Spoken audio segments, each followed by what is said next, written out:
қалыпты да қынап бізде өзінің бөлінділерін бөліп отырады. Мына жер ыстық орта болғаннан кейін біз салқын сумен жууға болмайды. Или жылылау сумен де жууымызға болмайды. Біз ыстықтау сумен жуамыз. Мен негізі ұсынамын элементарный кір сабынды. Бізге болады лактацит, немесе цитиал деген сияқты жидкое мыло. Яғни бетке маска қоясыз ғой. Дәл сол маскалардан сататын интимный маскалар бар. Биржин, старчка, палочки, біріне эфкер, бір неше түрлі свечемен даже астафирулла. Даже менде чка палочка қолданып рак влагалище болған қыз бар. Ассаламу алейкум, қайырлы кеш қыздар. Бүгінгі бізде маған өте қатынайтын тақырып. Жалпы бізге әйел адамға, не только адамдарға да жеке гигиена сақтау маңызды ма да? Мен енді пример келтіріп кетейінші, маған осы бір күнде мен 30 әйел көрсем, мына жерде 30 түрлі иіс келіп шығған бар ғой өзімнің кресломнан, конечно. Иногда прям хочется бәріне айтуға прям до такой степени қалай сен иістіп жүре бересің, сасып деп бар ғой. Неге? Потому что бұның бәрі, конечно, сіздерді жек көріп жамандаудың емес мақсат. Бұл жердегі мақсат әйел басқа әйел таптай жүру керек. Сіз тазасыз ба? Сіздің тазалығыңыз көріп, сіздің күйеуіңіз таза болады. Сіздің тазалығыңыз көріп, сіздің балаларыңыз сізге қарап үйренеді. Сіз лассыз ба? Бүкіл әлем лас. Неге? Потому что сіз ғой оларға тәрбие беретін. Аллах тағала біз сол үшін жаратты. Мына қолымызға бүкіл күшті берді, сендер таза болып, бізді таза болып жүруіміз үшін жаратты. Соларға чтобы тәрбиелеуіміз үшін жаратты. Сондықтан да бірінші тазалық гигиенаны өзіңізден бастаңыз. Басқаның өзгергенін қалайсыз ба? Бірінші өзіңізден бастаңыз. Первый очередь ерінбеңіз. Қазір альхамдулилля бізде не көп? Су деген жетеді. Баяғыдай бізде су жетпей, ашаршылық, шөлдік заман емес. Альхамдулилля. Бәді сахабалар шөлдік үшін Аллахпен договорға тұрған груб айтқанда, сіз дұға жасап күнге, біз дұға жасамай-ақ бізде су күніге сарылдап ағып жатыр. Бірақ біз соны жуынуға ерінеміз, өкінішке орай. Сондықтан да бізге 5 уақыт дәрет берілген, 5 уақыт намаз берілген. Сіз қазірден бастап өзіңізді осындай гигиена дұрыс сақтауға әкеліңіз, иә? Ендеше осы тақырып, осы туралы болады тақырып. Плюс сіздерге айтатыным, әр нәрсені бір, мына күшті екенде біреу мақтаса, ал вагинаға тыға салу емес мақсат. Вагина сіз тамақ жегенде әр нәрсені аузыңызға тыға бересіз ба? Түріне қарап, жиркеніп, сосын жейтін жеп, жемейтін қалдырасыз ғой, дұрыс па? Қынап та тура сол сияқты ауыз ғой, ол да бір қуыс ғой сізде. Әр деген асыға тыға бересіздер, тыға, әнер одан кейін бықсымағанда не болады, элементарно да. Поэтому ауыр айтсам, ренжімеңіздер, бірақ бұл ащы болса да шындық. Шын мәнінде шындық. Сондықтан бүгінгі видео осы біздің бүкіл Қазақстан еліндегі әйелдерге арналады. Мейлі ол таза жүрсін, жүрмесін, может дұрыс емес деп жүрген шығар, может дұрыс деп жүрген шығарсыздар. Дегенмен сіздер бұны көруге міндеттісіздер. Сіздер тиіссіздер, иә. Қазір мен міндетіне бәрін демес, но сіздер көргендеріңіз абзалырақ. Хорошо. Ендеше егер сұрақтарыңыз болса, осында жазып кетіңіздер. Осы қайтын қолданған нәрселеріңіз туралы болатын болса, эфир ұнаса лайк басып кетсеңіздер, болады подписаться етуді ұмытып кетпеңіздер. Менің видеомда бірінші көресіз, ол видеоны тук-тук басып қойыңыздар, иә. Мысалы, бізде қынап қандай ыстық орта. Негізі біздің өзіміздің қынаптың температурасы бар. Ол қынап бізге айтады, горячая женщина дейді еркектер. Неге? Потому что ысып тұрады, поэтому айтылады. Негізінде әрине ысымайтын да әйелдер бар. Бұны қалай сақтайсыз? Қалыптысын біліп алайық. Қалыпты да қынап бізде өзінің бөлінділерін бөліп отырады. Мысалы, мұрынға шаңғыр теңесек, ол сразу бөліндіні шығарады, шаңды сыртқа шығару керек болады. Қынап та дәл сонда, егер сырттан қандай да бір бактерия, может быть, үлкен дәрет жақтан келген бактерия болсын, мейлі сырттан дұрыс жуынбаған, или әртең бір саған нәрсе болса, ол жерден автоматты түрде бөлінеді. Элементарно, жыныстық қатынастан кейін выделение бөлінуі мүмкін, да? Егер оныкі таза болмаса. Сондықтан гигиена сақтау бұл қалай жүргізіледі? Мына жер ыстық орта болғаннан кейін біз салқын сумен жууға болмайды. Или жылылау сумен де жуымызға болмайды. Біз ыстықтау сумен жуамыз. Себебі бұл жерде градус 37-38 градусты береді бізде. Сіз сондай температурада, жоғары температурада сумен жууыңыз керек. Постоянно қолымыздың бәрін жаққа салып тұрып жуудың керегі жоқ. Оны болады аптасына бір рет, когда чересчур көп выделение, немесе етеккірден кейін мажущий кровинец көбейіп кететін болса, сол кезде болады. Неге? Себебі мажущий выделение бәрі мына жерде не бар бізде? Бұдырлы қабат бар, сол жерге жабысып қалуы мүмкін, содан кейін постоянно мазалап жүреді. Сол үшін бір жуып алып тастаған бізге дұрысырақ болады, Вот сондай уақытта қолданған дұрыс. И немен жуу керек? Мен негізі ұсынам элементарный кір сабынды. Постоянно болмаса да 2 күнде бір, 3 күнде бір сол кір сабынды. Неге? Оны до этого тоже қолданған, и қазір де қолданылады. Оның ешқандай қиындығы да, зияны да жоқ, ең күштісі негізі осы. Ары қарай уже иісті әдемілеу үшін, сәндеу үшін бізге болады лактацит, немесе цитиал деген сияқты жидкое мыло, яғни су сабындарды қолдануларыңызға болады, чтобы әдемі иіс шығып тұру үшін. Одан бөлек біз бұл жерге қолдануымыз керек, міндетті түрде маскалар даже элементарно бар. Бетке маска қоясыз ғой? Дәл сол маскалардан сататын интимный маскалар бар. аптекадан сұрасаңыз неше түрлі өзіңіз ұнағанына қарай алуыңызға болады. И қынап бұл тек қана өзіңіз ғана тарқамайды. Бұл сіздің аузыңызбен тікелей байланысты. Например, сіз көп тәтті нәрсе жейсіз ба? Абсолютно это не болады. Творожите выделение басталады. Көп газированный су ішесіз ба? Сізде кремообразный выделение пайда болады. Көп майлы нәрсе жейсіз ба? Сулы выделение болады. Яғни біздің ауызбен қынап прям үстіп связано бір-бірімен бар ғой. И біздің сырттағы жұмысымыз, мысалы, постоянно ыстық жерде жұмыс істесе, вот маған ұнайды көбінесе әйгерім кекс. Тыңдап көргенсіздер ме? Мен осындағы ссылкасын қалдым сіздер үшін әйгерім кекстің. Оның несі ұнайды? Ол постоянно ыстық жерге жүреді да, и біз когда сөйлескенде уже сразу байқаймын, оның күтімі мысалы гигиенер өте керемет күтім жасайды. Хотя ол неше түрлі кекстер пісіріп отырады, иә, вот. И өте дәмді пісіреді, кстати, сразу айтып кете салайын, прям мощный маған ұнайды. Мысалы, сізде сондай бір кулинариямен айналысатын шығарса, кулинариямен айналысатындар қыздар ыстық жерде постоянно жүретіндіктен бұл кішкене мына жаққа зиянын келтіреді. Сондықтан сіз ыстық жерге сенсеңіз, специально фартук.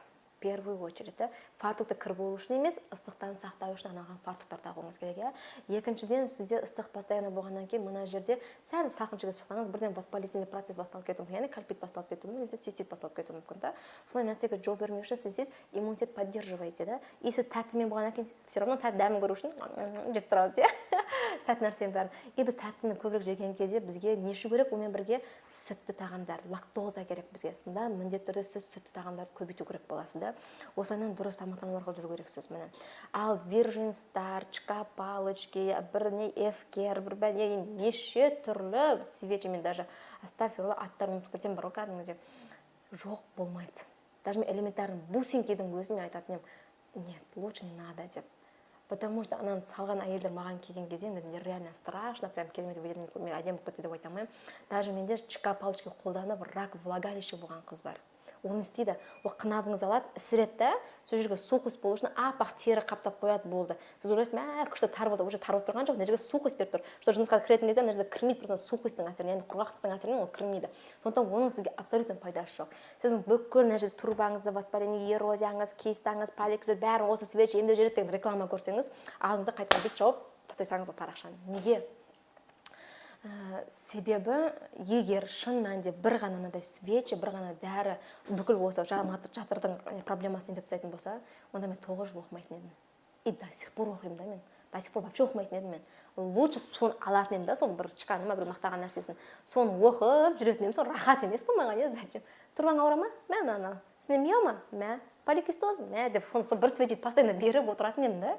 Вот это реально тупость. Кішкене ойлау керек, логически ойлап қараңыз өзіңіз. Бір препаратсын бүкіл жерін емдеп тастайды. Это нереально. Сонда біз ақымақпыз. Сонша жыл оқыған біз ақымақпыз да. Поэтому бір жерді емдеу бірнеше себептермен жүреді. Мысалы, біреуге плазмолифтинг жақсы көмектеседі, біреулерге массаж жақсы көмектеседі, ал біреулерге кортексил, біреулерге санация, біреулерге ем, біреулерге просто үшін жаттығу да, яғни әркімдікі әр нәрседе тұрады. Сондықтан сіз зияны жоқ бүкіл нәрсені қолданып көруіңізге болады. Біреулерге гирототерапия күшті көмектеседі, біреулерге хиджама күшті көмектеседі. Сол сияқты сізге зиянсыз нәрселерді істеуіңізге мен келісемін. Істеймін дейсіз бе, пожалуйста, тарлықыңыз келсе, басқа нәрсе істеңіз келе ме? Істеңіз осындай зиянсыз нәрселерді. Ал зияны бар неше түрлі нәрсені астыңызға сала бергеннен гөрі. Түсінікті ме? Ендеше жыныстық қатынасқа дейінде бізде ұсынылған не? Дәрет. Дәрет, яғни жуынып барып қосылыңдар деген. Сізге де күйеуіңізге де. Сіз сол гигиенаны сақтау керексіз. Босанайын деп жатсыз ба? Босанарыңыздан бір апта алдынан дайындаңыз. Бала шығады ол жерден. Үмбет шығады. Сіз соған дайындаңыз. Қынап әдем болып шығу керек. Себебі баланың мұрны, көзі, құлағы бәрі кетті. Мына жерде выделение, быт-жыт болып инфекция тұрса, оның бәрі кіреді мына жаққа. Сіз туа салғанда баланы инвалид қылып жіберуіңіз мүмкін, астафирулла да. Сол себептен мына жерді дайындау керек.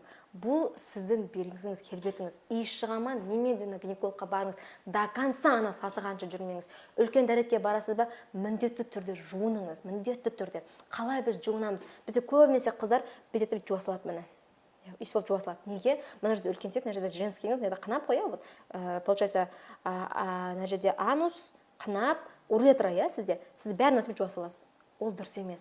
Мынаны бөлек жуасыз, қолыңызды жуып барып, одан кейін аяқты жуасыз, одан кейін жуып барып, аяқты жуу керек. Себебі бір-біріне араластырмау үшін бұлардың ішінде бәрінде өзінің бізде қалыпты бактериялар болады ішінде.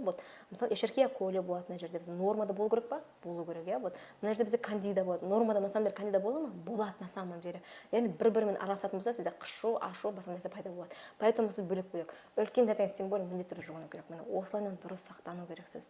Осы ережені сақтау керексіз. Ал іш киімнің ішінен жаңағыдай ежедневкалар қолдануға бола ма? Негізінде жоқ. Ежедневка вот реально сол воспаление шақырады. Воспаление болғанда именно выделение көбейтеді. Мен өзім соған даже эксперимент жасап көрген бар ғой. Қалай сіз оны тастайсыз, солай сізде выделение азаяды почему-то. Неге? Потому что ұсақтың наоборот сізге шақырып тұрады. Айтады қыздар менде, солсыз мен жүре алмаймын дейді. Сіз жайлап соны тастаңызшы. Бір-екі апта бір дискомфорт болып бір бастап жүреді. Екі аптадан кейін сіз вообще оң қоймайсыз. Вообще қолданбайсыз. Потом сіздің 1000 теңгеңізді қалтаңызда қалады, представляете? Сіз 1000 теңге басқа нәрсе алуыңызға болады да.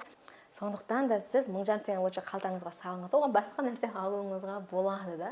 И іш киім кигенде де ХБ материалдан болса, жаңағыдай бастапқыда қиналасыз, зато ертең нормально көмектеседі сізге. Я уже сіз ондай нәрсеге уже страдание болмайды, сізде выделениемен бізде постоянно проблема болмайды да. Етеккір келген кезде тампон болсын, басқа нәрсе қолдануыңызға әрине болады да, бірақ ол кезде де сіз жуынып жүру керексіз. Етеккірген жуынуға болмайды деген нәрсе жоқ. Сіз жуынып отырасыз, как можно. Біріншіден қан сасымау үшін, екіншіден выделение бізде етеккірмен бірге шығады. Мысалы, байқайсыздар ма, кейде айтады, осы қанның арасында мен ақшыл бірдеңе байқадым, сол не может мен жүктілігім шығар да. Ол ешқандай жүктілік емес, ол етеккірмен бірге ақшыл нәрсе шығу керек. Дұрыс, ол выделение осы тұрып қалған. Вот сол үшін сіз сондай гигиенаны дұрыс сақтау керексіз. И етеккір кезінде жыныстық қатынас бұл харам етілген. Сондықтан ол кезде қосылуыңызға болмайды. До капля харам етілген. Даже ол кезде намаз тоқтатылады. Намаздың жыныстық қатынасыңыз не болыпты, иә? Намаз тоқтатылған жерде сіз қалай жыныстық қатынас өтесіз да? Поэтому сіз қазір мына өмірде сүріп жатырмыз ғой. Сүрген кезде сіз әр нәрсені ертеңгі күнім, ертеңгі балаларыма деп өмір сүрмеңіз. Ертеңгі күнім менің бақилық өміріме деп өмір сүріңіз. Бақилығыма деп. Себебі Аллах тағала бізге аманат етіп берді. Бұған сізге орны маған бер деп айтқан жоқ та. Сен давай менен осынша ауа жұттың ғой, ауаның ақшасын қайтар. Мен саған жатырыңды бердім, сен бала туып алдың, қайтар деп айтқан жоқ та сізге. Сіз бүкіл бар нәрсенің қадірін білу керексіз. Біз көбінесе бар нәрсені ұмытып кетеміз, иә. Сондықтан алдағы уақытта гигиенаны дұрыс сақтаңыз. Егер сіздің еркегіңіз, ер азаматыңыз мына жерден жиіркеніп қалса, мен 100% айтамын, ол сізге қайта жақындамайды. Даже элементарный сәби бала босанғаннан кейін емшектің сүтінен жиіркеніп қалса, сізге қайта жақындамайды. Ал еркек тем более жақындамайды. Сосын отырасың, менің күйеуім таза екен деген сияқты да. Поэтому таза ұстаңыздар. Даже маған келген кезде мен айтамын, дұрыс жуынбай келіңіздер деймін, что мен дұрыс диагноз қою үшін. Енді жуынбай келсе, сасып келіңіз деген сөз емес қой да. Или болмаса үлкен дәртке барып жуынбай келіңіз деген сөз емес, иә. Бардым ба үлкендерді астын жуып кел хотя бы. Менде прям тұрады, конечно.